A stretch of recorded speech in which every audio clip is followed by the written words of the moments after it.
Golf's no different from hockey. Requires talent, self-discipline. Golf requires goofy pants and a fat ass. You should talk to my neighbor, the accountant, probably a great golfer, huge ass. How do you measure yourself with other golfers? By height. It's a very, very special honor. I'm Paula Creamer, and you're listening. Well, we're waiting.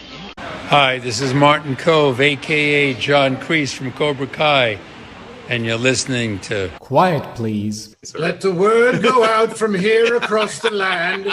Let Daddy Noonan approve. Hi, boys. Nice day for golf, isn't it? Quiet, please. Oh, you got secrets, eh? Hey, this is Shooter McGavin. You're listening to the... Hey, you guys. Hey, we're trying to have a podcast over here. Indeed we are. Indeed we are. Although I'm having a little technical difficulties, Andy. You're might have to take the helm of the ship.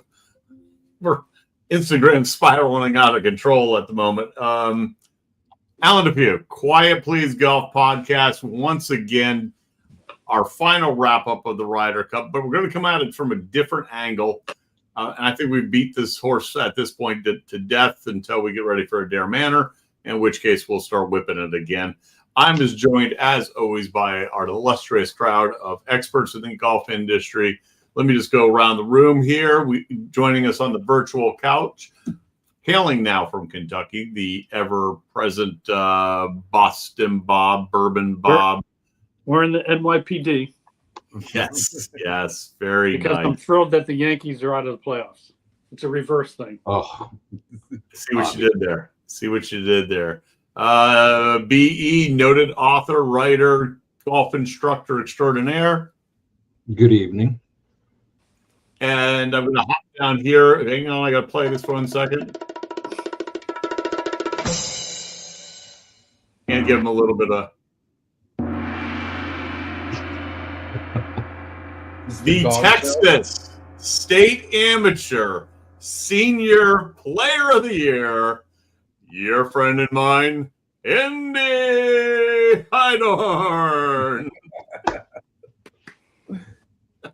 Isn't that sweet? Yeah, one more time. Okay. All right, let's get to the real guest tonight. Keith, good to see you again, my friend. Keith Stewart, read the line. Welcome back.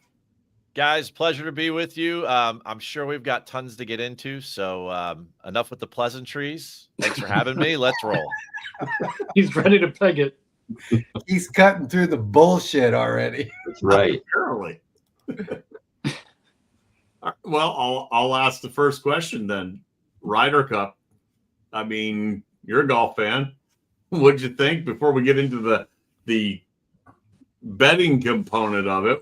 What'd you think just of the event? Well, I probably bring a unique perspective because I was on property from Tuesday through Sunday.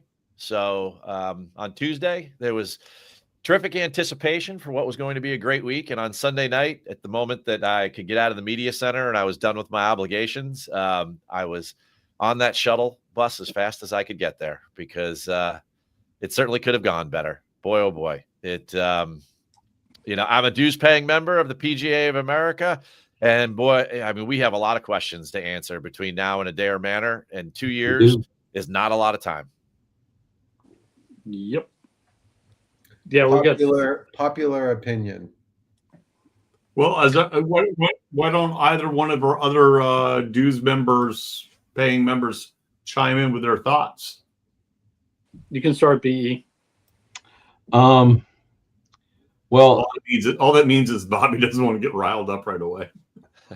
I'm just curious of what Bobby and Keith, you guys have a little bit more of the inner workings within HQ than I do, but I'm just curious, like, what is the path forward is for the PGA of America? Not just from the standpoint of the team and how we go about piecing that together. I personally was a fan of Keegan, and I still am, even after the event. I think he did a good job.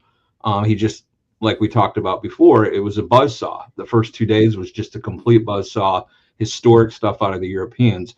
But as a PGA member, the bigger question is, how do we recover from a reputation standpoint of how the shortcomings that we had in running this event, what's the path forward? So Keith and Bobby, I'd love to get your takes on that. You want to start, Keith? I mean, do you want to start with the birdies or the bogeys, Bob? Which one do you want to go with? Let's go bogeys. We want solutions. I know you and I both have some strong feeling solutions based on what we saw. You know, so what are we really talking about? And I don't know what you guys have covered in previous weeks. And at the risk of being redundant, you know, what are we really talking about here?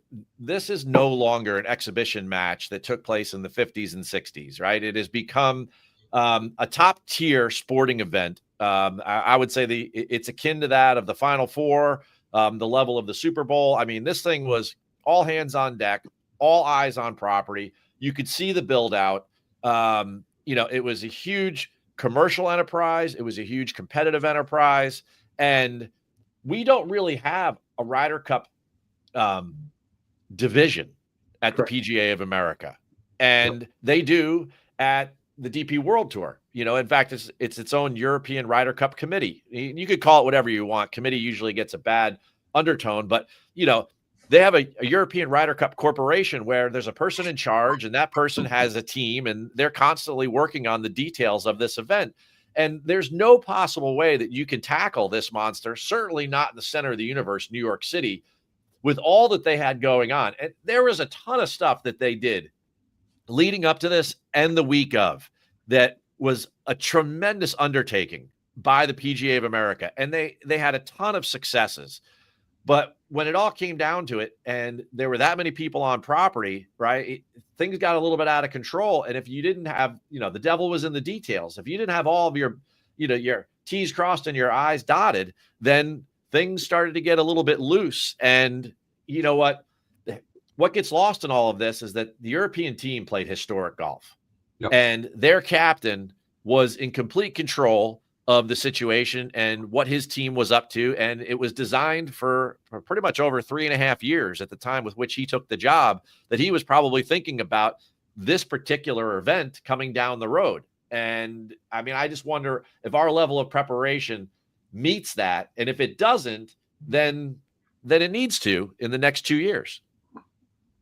Yeah. Okay. So I'm sitting in the horse capital of the world. So to say beat a dead horse, I feel bad about, but here we are. So yeah, the solution's exactly, Stewie.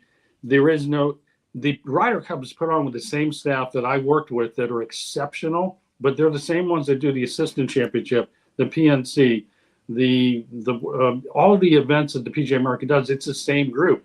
Again, they're so good, but I think it's past time some years. It's like I've been calling it a white dwarf sun that has absolutely imploded, like, you know, a black hole. And it needs a total separate, not silos, not a nice corporate word, but its own entity every single day working on Ryder Cup. If that's what it's become, great. I think they oversold the tickets. They've oversold some things. I think the PGA of America has lost some of the, I don't know, the vision, it's got to be, there's a lot of money at stake here. I think trying to get more money and more money and more money, it leaves a bad taste in my mouth. If that's what it's about. I wanted some of it to get back to what the original premise was in 1927 at Worcester Country Club.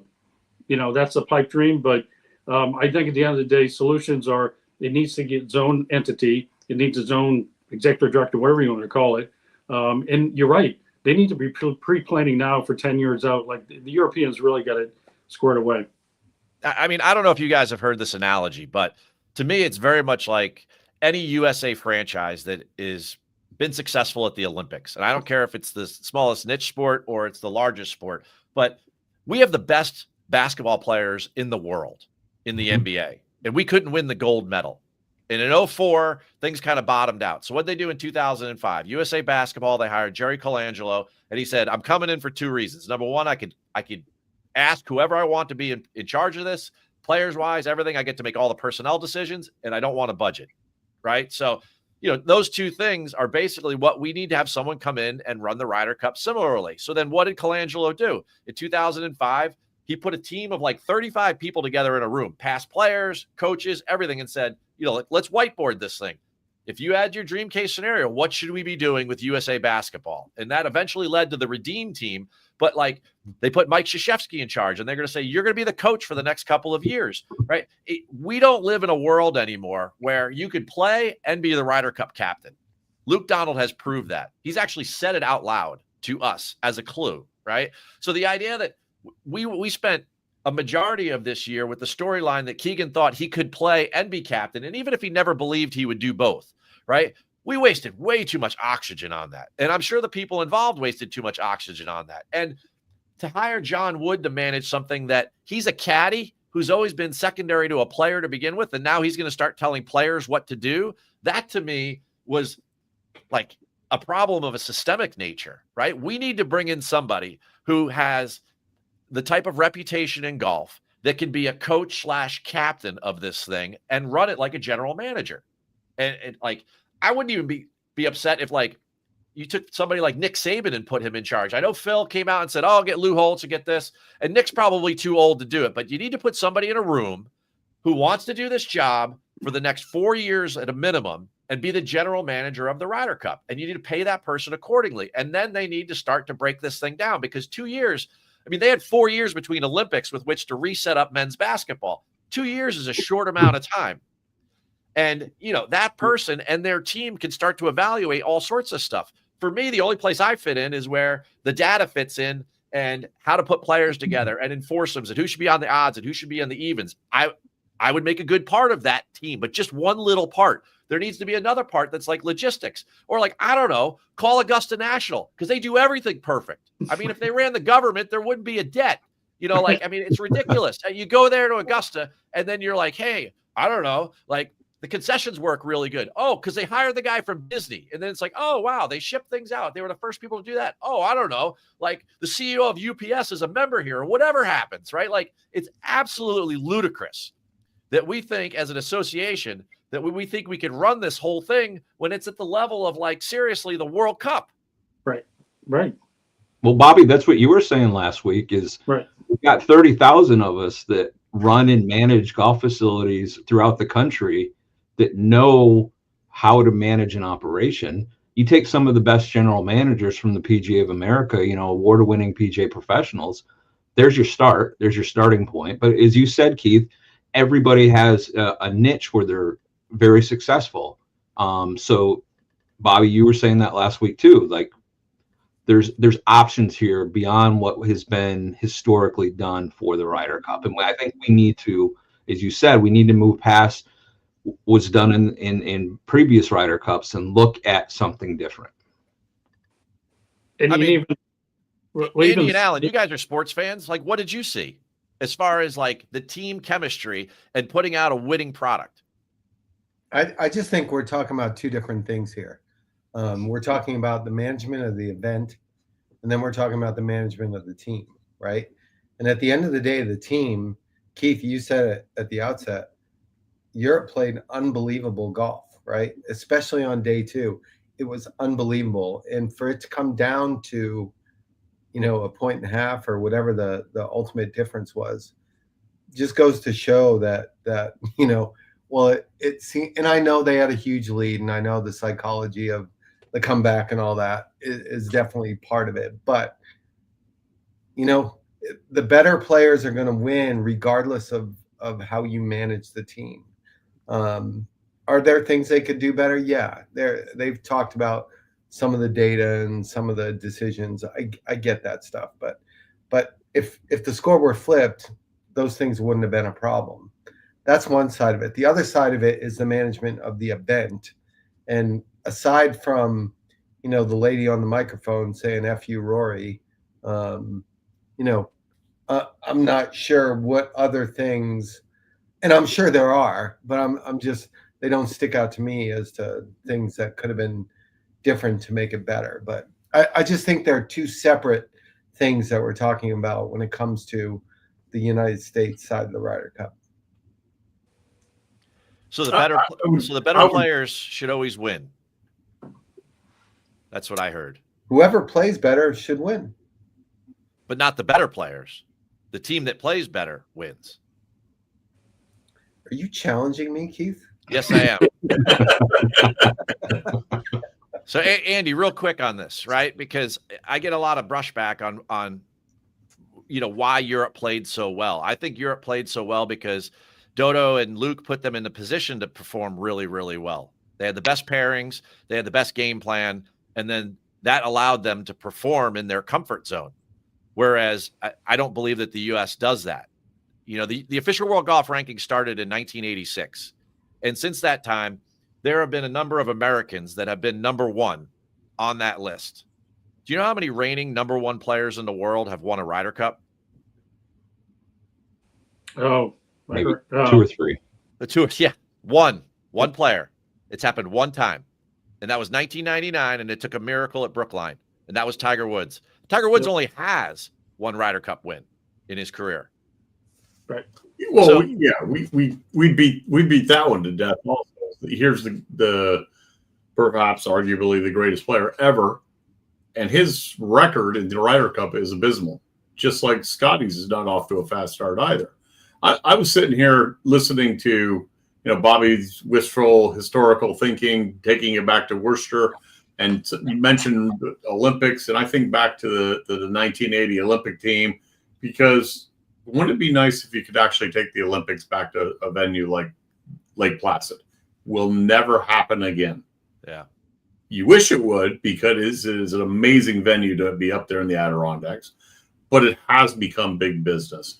And big business, and to Andy's point, the big business component of it, I heard, people couldn't get hot dogs and people ran out of water and there was 50,000 tickets and should have been 30,000 tickets. And F.U. Rory was on the microphone, but the composition of the teams where I feel we failed, and we failed for years now at this point and I'm a big stickler on, I don't think we get stuck on certain players. We get stuck on the point system and where they fall in that point system, as opposed to who's the best players to go at that particular time. Hey, Keith, with your data, I've been saying this for weeks. I made this comment. It really comes down to a putting contest. And every time I watch this Ryder Cup, it's the putters will win. And so I was half joking. What if you got the 12 best putters, the 12 best short game on tour, and that was it? I mean, I know you get all the data. The other thing was like the course setup. I think, that played into it. And if you can confirm this, I heard this, I don't know, I think it was on social media, so it's got to be true, right? That the two caddies, I'm trying to think who it was. It might have been Morikawa. There were two caddies on the first tee discussing, were you guys going first or we? Like, some of this stuff was like so last minute. I mean, there's a couple. I mean, there's a lot of layers to that onion there, Bob. There's a couple things to unpack. Statistically, we were the better putting team.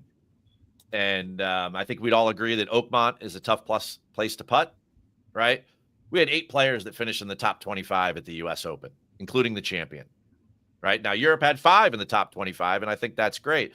But technically, the U.S. team is better at scoring.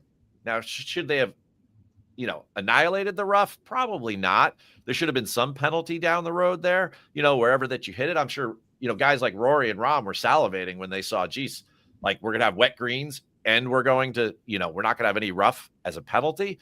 That probably was a perfect storm of problems, but some of those things are outside your control and some things are. I don't really understand why the greens were wet that whole time. It did rain a bunch. I was there on property, but like by Sunday, they should have been like pretty dried out. And I mean, they're POA, Northeast POA. I mean, you guys are all familiar with that agronomy. Like it should have been pretty well dried out, especially at a facility that had all the money in the world to do whatever they wanted in the lead up to this thing.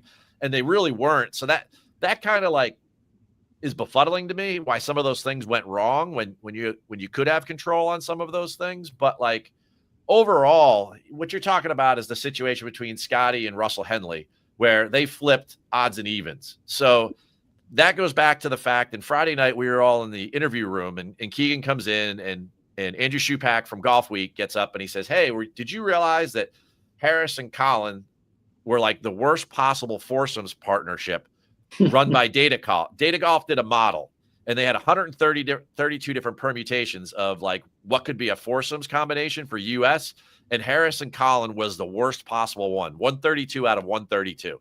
So, and he was putting him out for the second day in a row, and then it so works out that he ends up against Fleetwood and McIlroy again, right? So he puts, and Keegan gets super defensive, and he's like, well, I don't know what data you're working with, but our data people and blah, blah, blah. Hey, that's fine. I get all of that, right?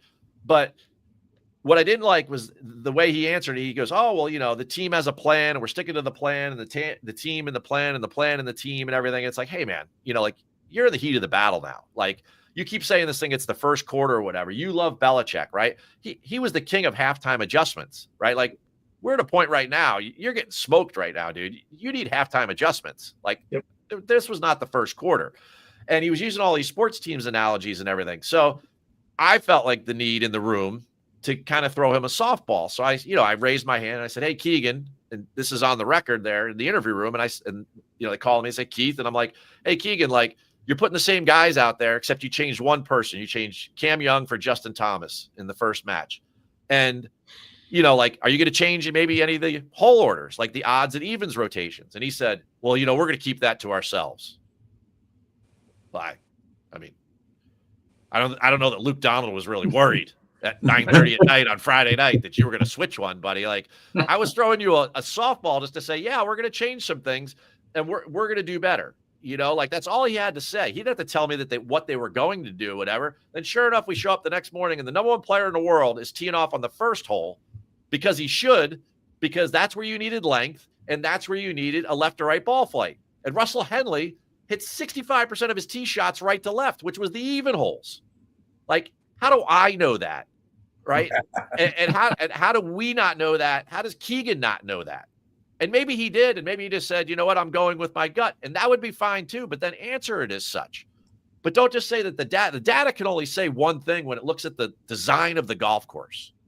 Right. And you look at the way Molinari's teams were set up. Right. That's the way they were set up. And when they mowed the rough down, it exacerbated that problem even more. Okay. That's my question though. Like the soft greens in the short rough. What's the data behind why that's better for the Europeans than it is for the US? And Keith, before you answer that, I failed to put this plug in there. Now that we've gone to the live stream, anybody, whether you're watching us on Instagram, Facebook, or here on YouTube, we've got it set up. Fire away, ask some questions. We love some interaction from the audience. So Andy, go ahead with your question again. I'm sorry. No, my question is, so the soft greens and the short rough, what's better for Europe about that than that for the Americans? It should have been really a little bit of our advantage statistically to make it into a scoring fest. Now, there should have been somewhat of a penalty for missing the fairway. Now, I'm not saying it needed to be like Bethpage in 2019 rough, but it should have been like 2.5 inches. It was nothing. Unless you hit it in the fescue, there was no penalty for hitting it in the rough, especially because the greens could be held because they were soft. We never really got an answer as the media pool as to why the greens were soft for all of the days. They didn't even seem to blame it on all the rain. We got like 1 3/4 inches of rain on Thursday, like Wednesday night into Thursday, which is substantial. But like on Sunday, there should have been some firmness to the greens, and balls were still like landing in their pitch marks or spinning off the front. So it was like the U.S. team is better at scoring. We were better at wedges. You go back to Rome, right? Like they took the wedge out of Molinari when he set up the golf course. He took the wedge out of our hand and made us play long irons. Well, of course you're going to make us play long irons against Hovland, Rahm, Hatton, Rory. Like we wanted to press the golf course. We wanted to make it not easier, but we wanted to make it a scoring fest because we score more as a team. Right. And so if that's the case, and I believe what you're saying is true, it doesn't work out for us. It doesn't mean it was the wrong decision. I think that the pairings were not very good. And I also think that the rotation that the guys played in foursomes did not help. I think there's a number of things there that we could have done in order to improve team chemistry so that on every hole, if Andy, you and I were partners, that if I was Scotty and you were Russell, that you didn't feel like all the weight of the world on you to try to have to make every putt. And you can see the guys succumb to the pressure. Whereas on the other side, yes, they were under the same amount of pressure, but guess what? Like it always seemed like they were a little closer, or they were in the better side, better angle in the fairway. Well, those things lead back to the fact that like your DNA as a player, and we didn't use our DNA as players as well as we could have. And I think that ultimately led to the fact that we weren't able to use all of our superpowers. And do you think, like, with that being known, from tee to green, the U.S. is better? You said the putting statistics coming in were better. Yes. But do you think it's the way that the Europeans are raised in team golf and camaraderie and the psychological aspects? Do you think that is what plays into the Americans not being able to perform well the last, 2 decades? I mean, say we cut it into thirds, right? Mm-hmm. I will definitely raise my hand and say, man, I mean, the Europeans played unbelievable. So that's a third of it, right? Sometimes you get outplayed. A third of it is strategy. And then a third of it is what you're talking about, which is a systemic problem. Okay. Yeah. Who is the number one voice on the European Ryder Cup team? Without a doubt, not Luke Donald, of the players, of the 12 guys that were in Bethpage Black. Rory. Okay. Who is Europe's number one player on their Ryder Cup team? Tommy. No, come on. Rory. Right. Rory's the best player on the team, and he has the most amount of buy-in. Have we ever been able to say that about Tiger or Scotty when it comes to the Ryder Cup team? Because it's not inbred in them to. I mean, this event is an important event, but I just feel like it's lip service from the Americans. Like, it's just, we don't grow up saying we want to win Ryder Cups. We may say that because the media wants to hear that, but the Europeans want, and there's the Sevies, there's the lore, there's the legends, there's the things that really get those guys fired up about making the unthinkable happen, winning on U.S. soil like they have. So, I mean, at the end of the day, it's a dog sled, and you're going to run where your lead dog goes, right? The idea that Scotty has won 15 times since the last time we played a Ryder Cup, and he's won 3 majors, and he hasn't, he went 1-4. Right. Everyone's nodding their head, and they're going, it shouldn't make any sense to you, right? We don't have buy-in from the top. And what happened with USA Basketball is that Mike Krzyzewski took guys like LeBron and Kobe and put them in a room and said, I need you guys to buy in. Right. So this is where I go back to the fact that, like, if you're going to design this thing, it's bigger than just the PGA of America. There needs to be a general manager. There needs to be a team, a corporate team put together, and one that, so that the general manager, he worries about how many people are let in, and the hot dogs, and the parking, and the shuttle buses, and the team, and the captain, and the players, and all of these things, and the golf course. But then underneath that, there needs to be all these different divisions that are working on this thing 24/7. It's just too big of a deal. And, Keith, I know I'm still in the horse capital of the world beating this dead horse, but is there something also to the Ryder Cup is match play? Everything else we're talking about is individual stroke play, and they're just different. The mentality is different, strategies, everything. Can it be simply that the number one player is so brilliant, whoever it is, back to Norman, Faldo, on and on, Tiger, individual stroke play, their mindset, their playing ability can be different than just the David and Goliath almost of match play. I mean, if you want to say that Tiger and Scotty were bred to play 72 holes of stroke play, I can't disagree with that. But so is John Rahm and Rory McIlroy. I just have a tough time with that argument. Yeah, you could say that overall, like, our players are just conditioned to do 72 holes worth of stroke play. But I think that all these guys play on our tour. Would you agree that I'm of the belief that those players, I recognize they're the best in the world. I mean, Scotty's by far right now the best player in the world. That everybody, when they get the opportunity to tee it up against him, they're that geared up to play against him. Oh, sure. And he didn't have his A game. He was probably playing at his B level that weekend. Yeah, I mean the Super Bowl syndrome. Look at everyone getting geared up for the Patriots for all those years, or the Eagles right now. They lose a couple games and they're like, man, but like everyone's giving them their Super Bowl. There's 100%. That all falls in that last third where it's like, yeah, like. And I'll just throw it out there. What do we make? $200 million? I'll take a little bit. I'll just take the small fraction. With all of that though comes all the PR right now, Alan. Yeah. So, I doubt there are many people in the PGA America that are proudly counting that money. Yeah. What do the statistics look like for foursomes versus four ball? Because I get without knowing, the history on it, I get the impression that foursomes is so heavily weighted towards the Europeans, and four balls more even.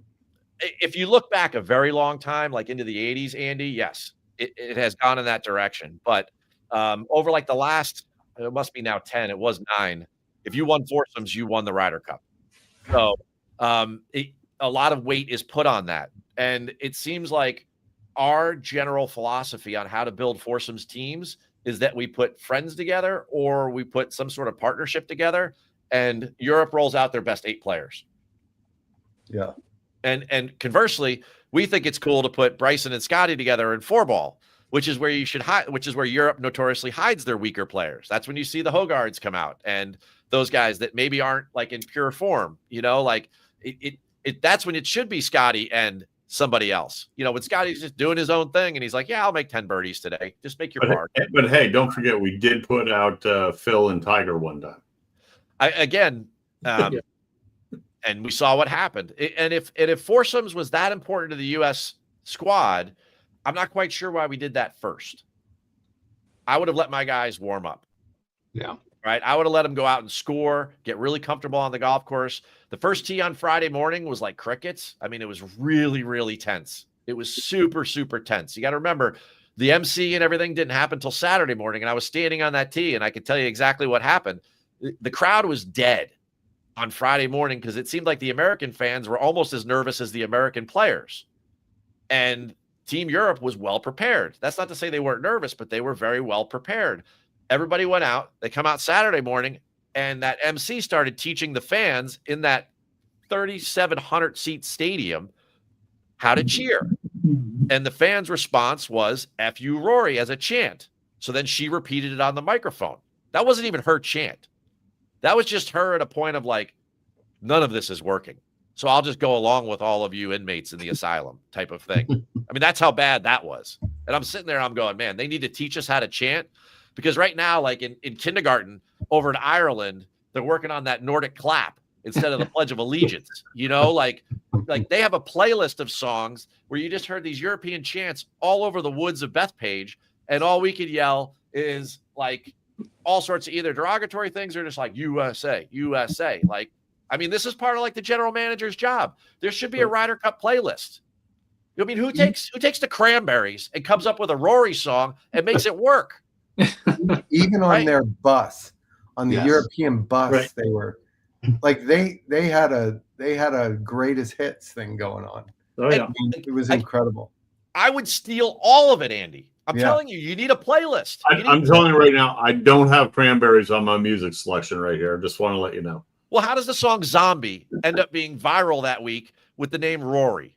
Yeah. Right? There's creative people all over the internet. We all know the internet's undefeated in social media, right? Like, I would just throw it out there. And then, again, there would be somebody in charge of that under the general manager of the Ryder Cup. And then that person then brings it in and says, hey, here's all of what we're going to do with social media. And here's the songs we're going to sing. And these are the things. And I would just start laying them out there a month ahead of time, putting them on social media and the radio and everything. And then let all the, the Kyle Porters and the Claire Rogers and all those, people that love to sit on Twitter 24/7 and the fried eggs and the no leg ups and everything. And then just let them continue to push that narrative. Right? Like all of those things, we have the tools to do it. We need the organization with which to accomplish the ultimate goal, which is winning this thing on a consistent basis. Because as Herb Brooks says, like, boys, you can't win on talent alone. And that's been proven. I love the hockey reference. So listen, we skipped over something, or we skimmed over it. The foursomes first, 4-ball second. Okay. I don't remember the last time they played 4-ball first. I don't remember. Like, it seems like it's always foursomes first. And if it's the US's kind of, kryptonite, the foursomes, why would they do it first? Why would they do it first? I mean, there's a great question. The last time Europe did it in 18 at Le Golf National, they played 4 balls first, and I'm sure they had a reason for doing it. Yeah. And that team, that's Furyk, that's the one where it's the week after the Tour Championship where Tiger wins it, and then they take hobbled Tiger Woods over there. They take Phil, who can't hit the side. He can't land it on the continent, right? And then you've got Bryce, who won the that year. Your captain's picks, So, Andy, I don't have an answer to that. I like I said, the PGA of America hires a consulting company called Scouts, and Scouts works with dashboards, and they go and they sit down with the captains and the vice captains, and they go through all of this stuff, and they have to make decisions on what they want to do, and hopefully they're doing those decisions with Gary Haig and the team that's setting up the golf course. A couple of social media questions. I was just about to say, Andy, I'll take the one from Tim. Was the trash talking to Rory and other Europeans as bad as they made it out to seem on the broadcast? It is pretty vulgar. I mean, I've grown up in New York City around the fandom here my whole life, and it was very targeted, and it was pretty tough. Andy, you want to take that other one? It's from my boy Mike Padilla, just because you don't know how to say his name, Alan. And Mike just says the PGA needs to change the New Orleans event to a team match play event. And you know what? That wouldn't be a bad idea. Well, I like that. I mean, if you go look on the DP World Tour, they have an event called the team matches or the Europe Cup, and they have Team Sevi, and is that the thing that? Yes. So they do it by country. So it's like England and the different countries there in Italy, and I forget all the different ones that are in it. But basically, Eduardo and his team are there all week. Luke's there all week. And shocker, the formats are these team matches. They play foursomes, they play 4-ball, and then they do singles matches. And yeah, Rose and Fleetwood played in it, and England won this past year. But if you look at the list who's playing there, it's Penge, it's Wallace, it is Hogards, it is another Hogard, it is all of that young talent in Europe that they're looking at for like 2 Ryder Cups down the road. And I think that's a great call. But Europe rolls out the Faldos, the Woosdoms, the all the greats of their past. They keep getting rolled out. We haven't won in 20 years, so who are we going to roll out? All of our leaders are, they're dead. Well, again, I think that general manager would then have to interview people and see what they're made of. And can they bring a level of detail and organization and leadership? And can, when they interview like Forbes 100 CEOs, right, they have like 3 common traits. Number 1, they're very self-aware. Number 2, they have no issues dealing with money at whatever level, at whatever amount. And number 3 is they know how to say the word no. Well, it's obvious to me that our captains are not very good at telling other players who are their contemporaries or just beneath them in generation at telling them, no, you're not playing today, or you are playing today, or no, you're not on this team because you don't fit the mold of what we're trying to do. That's where I'm like, if you had a general manager and you wanted to take some of that responsibility off of the captain because he is more there to be like a baseball manager and kind of like be with the guys in the dugout, I totally get that. I'm cool with that. But then when GM Heidorn comes in and he's like, hey, sorry, JT, you're just not playing good enough to play foursomes.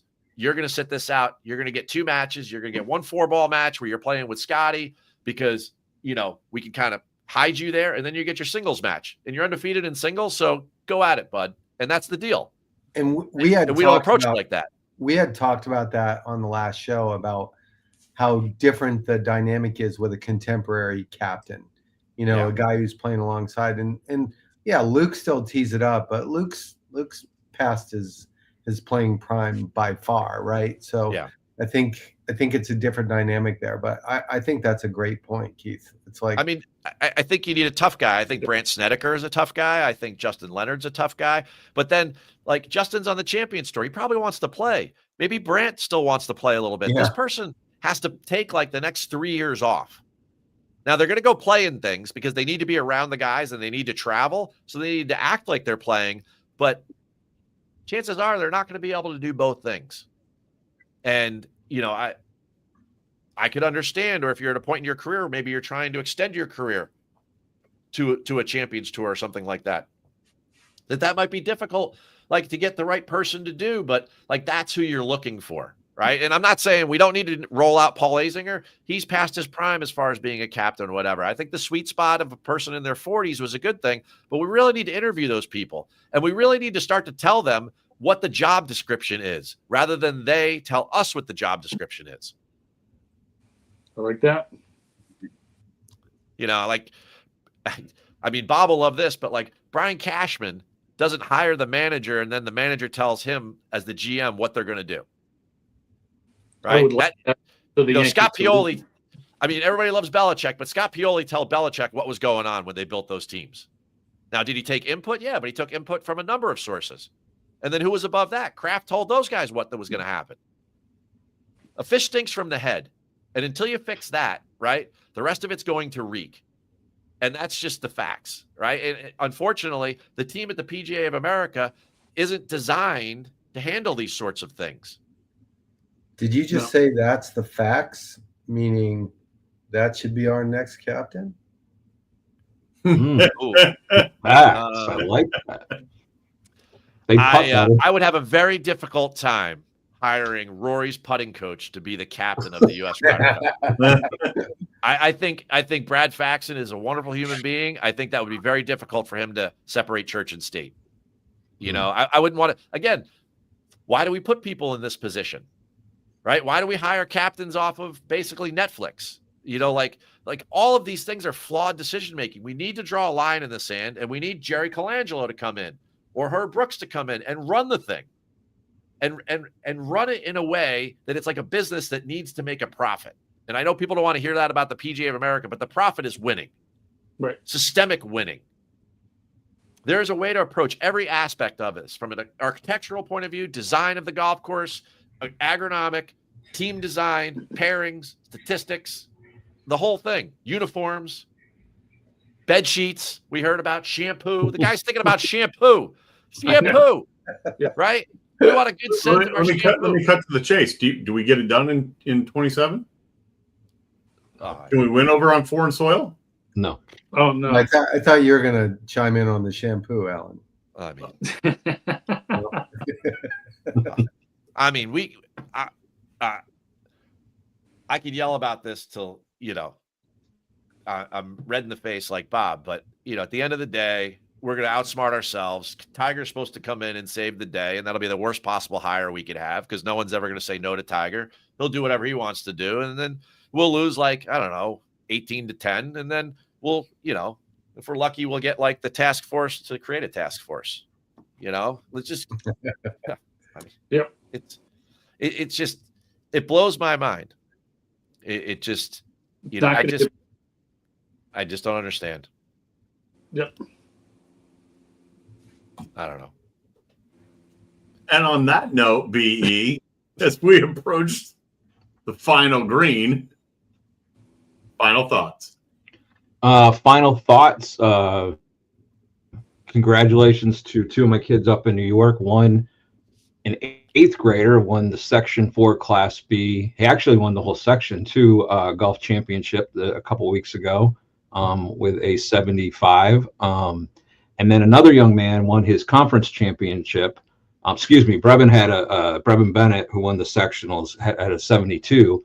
And then Bennett Payton had a 75 and won his conference championship. I love working with these kids remotely. They're from my hometown area.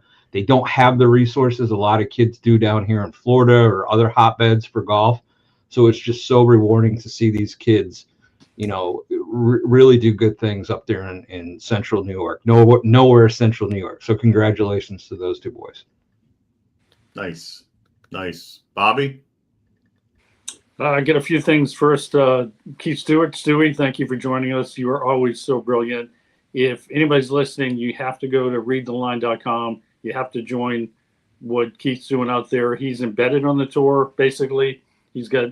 He brings this amazing combination of being a PGA member and the thought process there and looking at the golf game and the golf ecosystem with some amazing data. So if you want to make a couple of bucks, Christian, one of our co-hosts, couldn't be here tonight.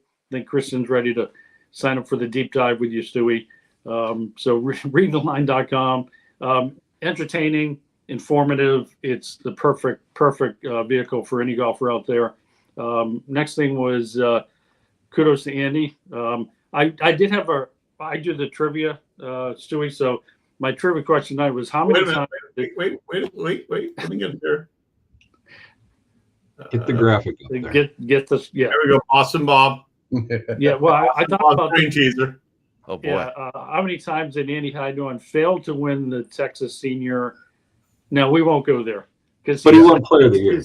The Texas State Senior Player of the Year. So my man from the Massachusetts, he's working awesome. And my final thought here was, because we have Keith here, if you want to help your golf game, even if you're playing for a penny, a nickel, a dime, a Pepsi, if you're playing with your buddy and if you win the hole, he has to carry your bag on the next hole, try to always play for something. Simple. Don't have to be tons of dollars. Just always do something, play with a little bit on the line. I'm going to jump ahead and I'm going to go next because I want to make sure that Andy doesn't steal this. I want to throw a shout out to Xander winning the Bay Current Classic in Japan. I'm so happy to see him back in the winner's circle. Wish it had been a week or so earlier. Just throwing that out there. Keith, what you got? Final thought.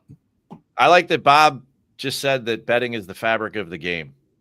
So I couldn't have said it better myself. If you like to wager on the weekend, then check me out at Read the Line. And Andy, I'll be sure to send you a Read the Line shirt or hat or something so we make up before the next time I'm on. Sorry I came after you there, but Bob got me riled up on the Ryder Cup. There's no show without a counterpoint to a point, right?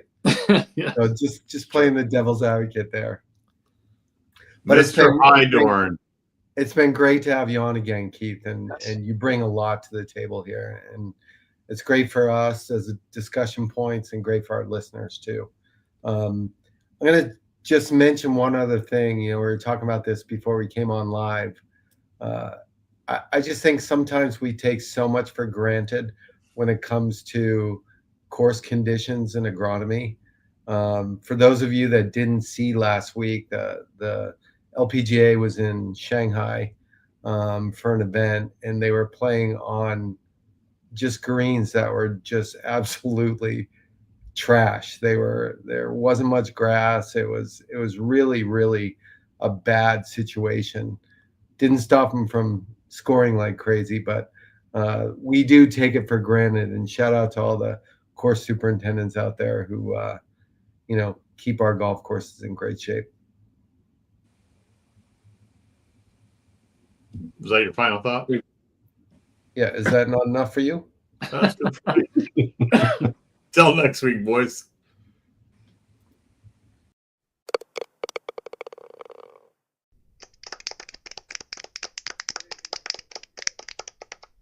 You only have one opportunity to sell your golf property. Shouldn't you partner with an expert that offers you 30-plus years of golf industry experience, combined with the reach of a global leader in real estate? Colliers International Golf Brokerage and Advisory Services understands your unique business needs. Whether it is brokerage, management, and consulting, be reassured that the market leader in the business of golf is providing you the real answers and practical solutions you deserve. Contact Golf Talk Live co-host and Colliers Golf Advisory Services member Alan Depew today at 717-554-8519. That's 717-554-8519.